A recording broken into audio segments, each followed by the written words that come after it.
everyone and welcome to the channel. My name is Mel and you can catch me on the interwebs and social media as Madam Mel. This is my crafting podcast and we're on to episode 23 and it's primarily knitting on here, and I think it's just knitting this episode too. If you're new here then welcome, and if you are a previous viewer then welcome back. So many mistakes were made in the last couple of weeks since I last spoke to you. I have a finished object on and I had a lot of trouble with this object. I have two finished objects this week. This is the first. It's a garment. I showed it last time 2 weeks ago and I had to frog most of it since then and reknit. It is the Redcurrant t-shirt by Ellie of Skein Day Knits, and I will stand up to show you a little better. It is a puff sleeve vintage shaped sweater, as you can see, poofy floofy sleeves, and it drapes because it is made with a cotton blend yarn. Fluffy sleeves, and this is what went wrong. Okay, I combined two patterns from Ellie of Skein Day's summer collection this year. The main pattern I used was this, which is the Redcurrant tee. And as you can see, the neckline on this is a high neckline. But I didn't want a high neckline.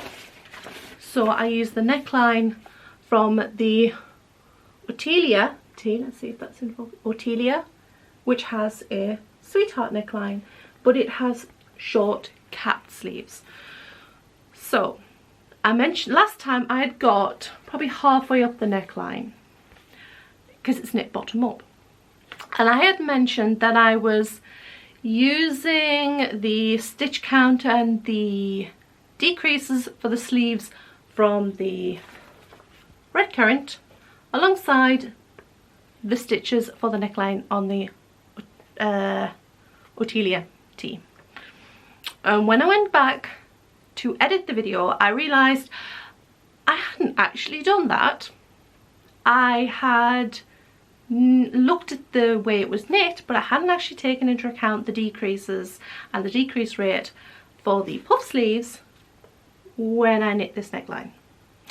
So I went back and I checked, and I needed to change it because I got almost up to the top and realised I had way too many stitches on the sleeves. Not only that, in the process of knitting this I'd run out of yarn twice, so I started frogging it back. I picked up all the stitches lower down, basically where a few rows up from where the sleeves join. I re-picked up the stitches, put it to one side, went and had a cup of tea and stuff like that. Came back and was ready to start and realised I had made another mistake further back. So I then had to pick up the stitches even further back, basically where the sleeves join to the body, and pick them up all again and knit all the body up from there and the sleeves. But we got there in the end and it is done. This t-shirt is a summer t-shirt, so you would normally knit this, or according to the pattern you would knit this with a linen blend yarn. It's very cold on the island, if I haven't mentioned before, and if you're new here, I live on an island off the north coast of Scotland and it is cold here most of the time, so linen is just a little bit too cool. So I decided to go with a different yarn, which is a cotton bamboo blend. The yarn I ended up using was Sheepy's Bamboo Soft, which is a 50% cotton, 50% bamboo blend in the colourway Deep Cherry, which is this lovely, rich burgundy colour. It's a little more plummy in real life. It's quite, it's more red on the screen than it actually is in real life. I knit it slightly off gauge, mostly because the yarn you're supposed to use, you are supposed to hold it double, and you're supposed to have a gauge of 16 stitches by 26 rounds for 4 inches. My gauge was 16 stitches, 22 rows, so there wasn't a huge amount. It was mostly in the row gauge, and I ended up using a 6mm needle for that, and the original pattern called for a 5mm needle. But that's mostly because my yarn was different than the original yarn that was used. The original yarn was a 100% linen yarn, fingering weight held double. This is a fingering weight held double as well, but it's obviously slightly different. It's a lot heavier than it would have been if it was linen, obviously, because it is a cotton bamboo, and it pills like you wouldn't believe. You would think it was made of cashmere. It is very pilly.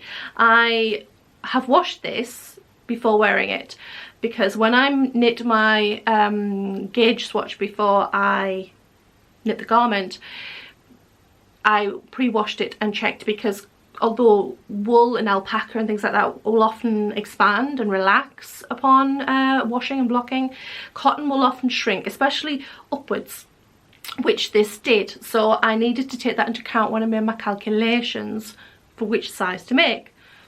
Now I've washed it and it has shrunk. I was a bit worried when I was knitting it, it was starting to look a little bit too large. And it is a little on the larger side, I have to say. It's quite wide on the shoulders here. I'm kind of wishing I'd made it a size smaller, really. I mean, it's comfortable, but I think a size smaller would have been a little bit better. It's a little bit like it's slipping off my shoulders. Can't want to show my bra straps a little bit. I don't think I'm going to be able to rectify that, but it'll be fine. It's not uncomfortable, it's just I could have done with a size smaller, but it did shrink when I washed it. But it pilled like anything when I washed it too.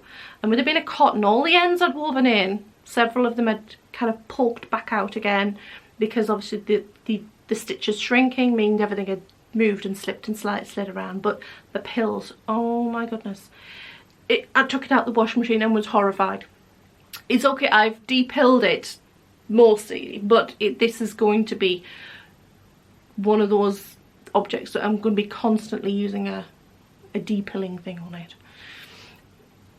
I'll come back to that later, but that was the two mistakes. This wasn't the only object that I made mistakes on. Oh no, this was just the one that I finished. I have another finished object before I get into more mistakes. And the other finished object is more autumnal. Okay, I have finished my first pair of autumn socks for this year.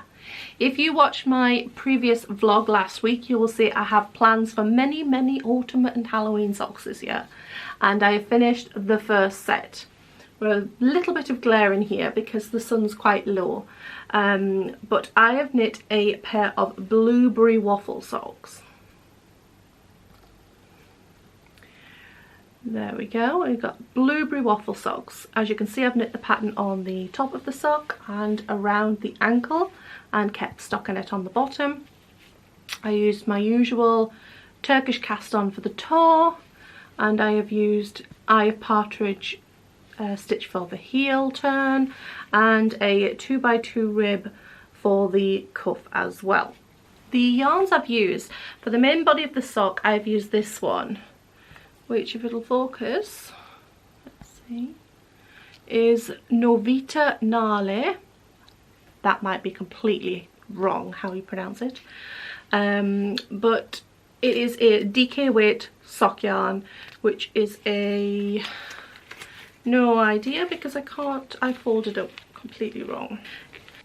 It is a 75%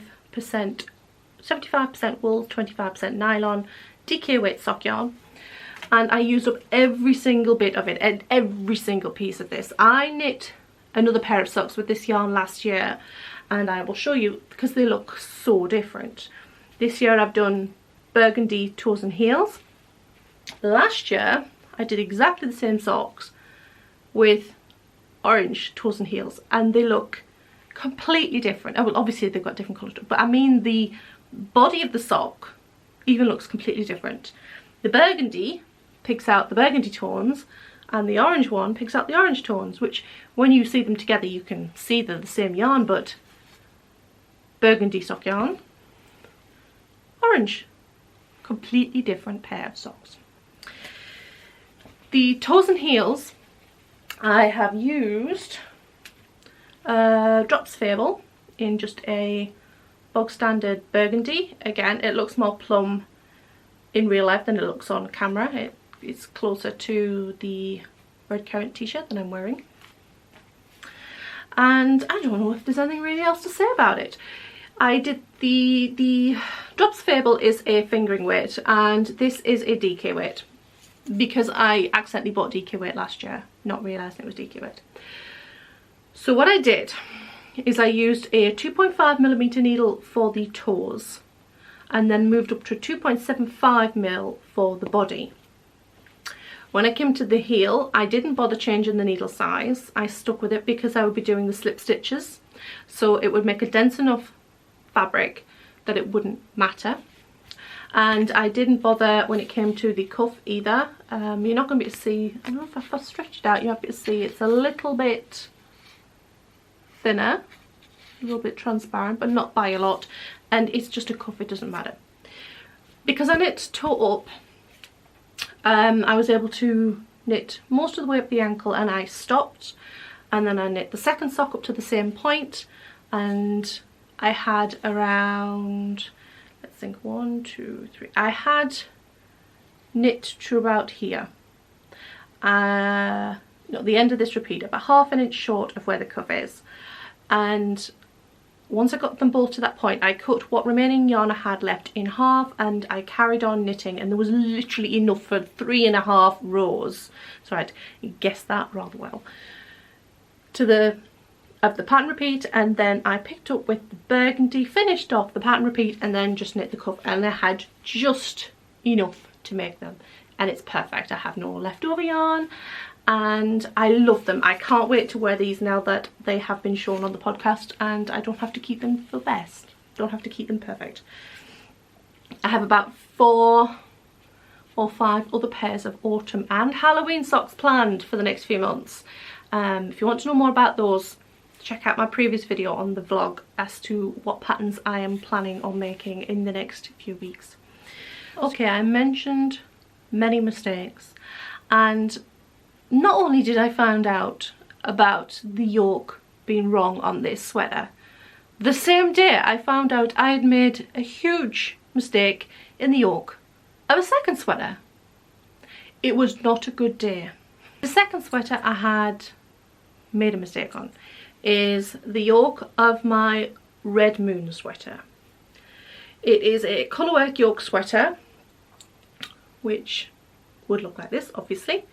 And as you can see, it has crescent moons and full moons, and then you get past this colourwork chart, and then you start a big moon phase chart down below it with much bigger moons, which you can see I'm partway through. I'm about halfway through the chart. Okay, the mistake I made. I had finished knitting the first chart down to these moons, and I was ready to start the second chart and realised I didn't have the right amount of stitches that I should have. I was 1/4 of the amount of stitches wrong. I had 25% less stitches than I should. What could possibly have gone wrong here? Well, I looked back at the instructions and I had missed out a very small section where it had said to make the increases. And do you want to know how far back that was? Right up here. Yeah, I should have made a ton of increases before the first colourway chart. I was not happy. It was a bad day. I put it to one side and threw a hissy fit. And then I had to think about it later and decided I had 2 choices. I could either make up the shortfall and do the increases immediately before doing the second chart, or I could frog out what I had done so far and restart again.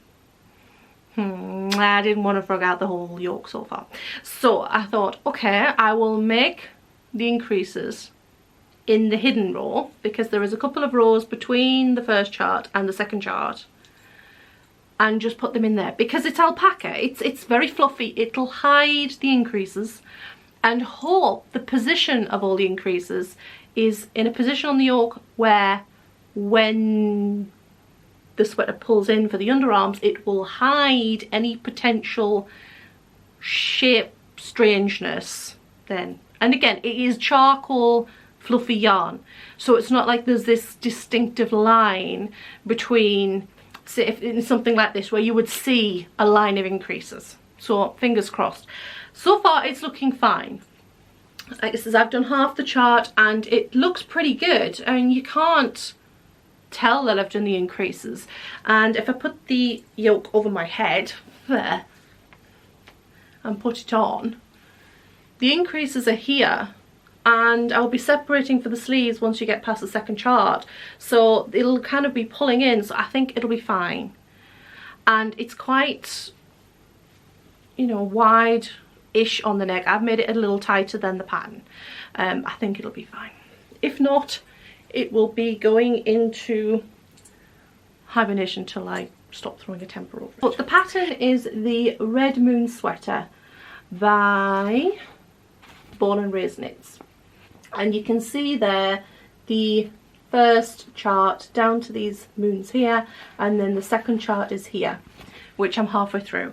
But it's taking some time. It's a full, you know, all the way through the moon phases. It is a 60 stitch pattern repeat, and you have to concentrate for every row.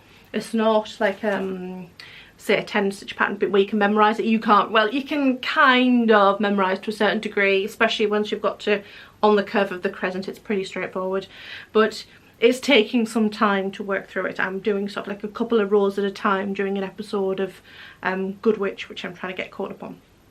The yarns I decided to use was this orange drops alpaca I had left over from making my Ichabod cardigan last autumn in this burnt orange colour, and I'm holding it, I'm working alongside the same base, drops alpaca, in a charcoal colour. It's either listed as charcoal or anthracite depending on where you buy it. So I think this is orange mix, alpaca, orange mix and charcoal or anthracite, and they contrast lovely, perfect for Halloween without being obviously Halloween. I'm using a 3.5mm needle for the body, and I've used a 3mm for the rib, but the pattern doesn't call for rib. The pattern is knit with garter edges, but on people's projects it was very wide open neckline, like really wide, and a rolled bottom hem on it, and I just didn't like it. So instead I've done a few rows of 1x1 rib at the top, and I will do the same on the bottom of the sweater. I will put some rib on the bottom as well. The fabric is working up really nice. It's nice and light and drapey, and I can't wait to wear it once I can get past this chart, because after that I can just knit stockinette and can pick it up and put it down whenever I want to, and very quickly. But it's taking some time, which leads me on to a new cast on, because I wanted something I could pick up and put down last night without having to work on a complicated chart. So last night I cast on a new sweater, again one of the projects I mentioned on my autumn knits vlog last week, and that is the Nightfall Cardigan by Ellie of Scandia. It's not that I have an obsession with Ellie's patterns, but I have a few of them in my library that I've bought, and I really like her designs, and I love colourwork this time of year. I know this is not colourwork, but you know, I like her designs, what can I say? So this is the Nightfall, also known as the, it's not written on here, it's, I will put it up on the screen, and it is a colourwork cardigan with colourwork in the top yoke and in the bottom of the sweater. It also has these little fleece stitches in the body, which I won't be doing because the yarns I'm using, they won't show anyway. It's a faded sweater, and it uses 5 colours, and I will be using 4 colours. I am knitting it to gauge, which is 24 stitches and 28 rows to 4 inches, and I will be using a 3.5mm needle for the body and a 3mm for the rib. Now, as you can see, I haven't got very far because I only cast on last night. All I did was knit the top rib. Let me just make it focus. I knit the top rib, and I have knit a little bit of the first colour and just a couple of rows of the colourwork for the top chart. The colours I'm using are these 4 yarns, 2 of which are my hand-dyed yarns, Mad Madamel yarns, and 2 of them are from Mothy and the Squid, which I love her yarns. They are gorgeous. So the lightest one I'm using is this one, which is mine, and it is pumpkin picking. The next one is Mothy's and Gillian's, and it is called, bear with me, and it is called Oh My Goodness. That's her label. It's a little scrumpled because it's been inside the cake. So that is Oh My Goodness. Then the next one is mine, which is Nephrite Jade, and the last one is Autumn Is Coming, again by Mothy and the Squid.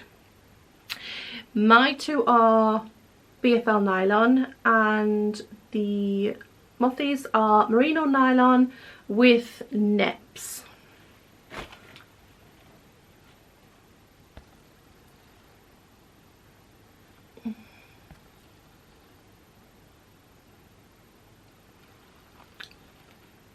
You can just see the neps in there. So what I plan to do is use my semi-solid green, the Nephrite Jade, for the rib and for the darkest colour in the top yoke. For the darkest colour in the yoke, and then I will work my way down through Mothy's green and then Mothy's orange and into my palest yarn, the pumpkin picking, and I will fade these 3 down through the body and do the bottom rib in the dark green as well. The bottom chart, the trees, I will use this smaller ball of pumpkin picking in my yarn. It is the colour as it should be, the bigger cake. This one, the bigger cake, is a little more orange than it normally would come out. So this is an oops skin and has been stashed in my yarn, so I'm using that, but I'm using the paler one to go in the bottom colourway chart for the trees. And this is just what I needed last night. I needed something simple, something I didn't need to think about, and knitting rib was just it. So I know it's another colourwork sweater. I have 2 other colourwork sweaters I want to cast on in the next few weeks, because I'm glutton for punishment. One of them is a DK weight, so that's not quite so bad, and that's the Arboreal Sweater by Jennifer Steingass. And it's a DK weight, so it'll knit up quicker, and it's a much simpler colourwork chart. But I think that's it for actual knitting content. This week I do have an acquisitions. I don't often do acquisitions on the podcast. Mostly I don't buy a huge amount of yarn because I have quite a large stash, so it's not often I buy yarn. Occasionally I'll buy a knitting book, but I actually bought a gadget. I bit the bullet and bought a gleaner. I'm late to the party on this one, but my favourite cardigan, which I knit, which is the Bly cardigan, is very, very bubbly, but it gets worn almost every day, and it really needed deep pilling. So I couldn't find, I'm sure I used to have a pilling comb years ago, but I couldn't find it, and I couldn't find one in the town. So I thought I'd look online. So I looked online and realised this might be better, because this has 3 different attachments. It has this big chunky one, which I'm going to try and focus. It has, this one has a nice big chunky one for chunkier woolen knits, which is perfect for the exact garment I wanted it for. And it also has a, whoops, a flying one, a medium one, and a much finer one. And the finer one I used for this top before I put it on for the podcast. And it also has like a lint brush on there, which is covered. Look at all the fuzz, that was just off the hem, that's not off the body of it, all this pink fuzz.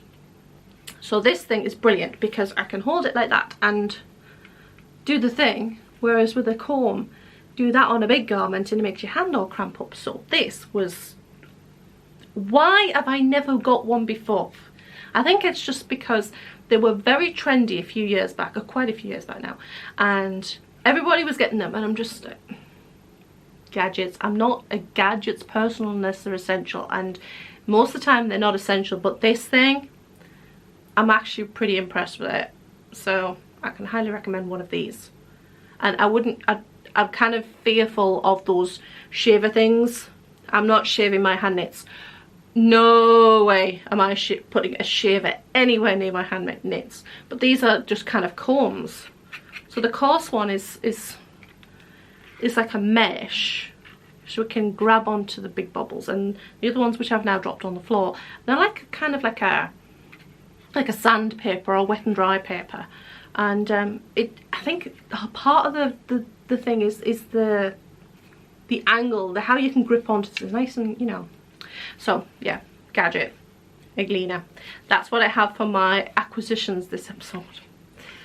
So I think that's it for this time. I'm trying to record more often, as you can see, and put other videos out in between, so that's great. No idea what I'm going to be recording about next week. We shall just have to wait and see. But we do have Vlogtober coming up in a couple of weeks, which is be good, and hopefully I'll be able to do that too. I'm planning on it. Of course, there's 2 weeks before October, so you know, things could go completely wrong before then, but hopefully touch wood, they won't.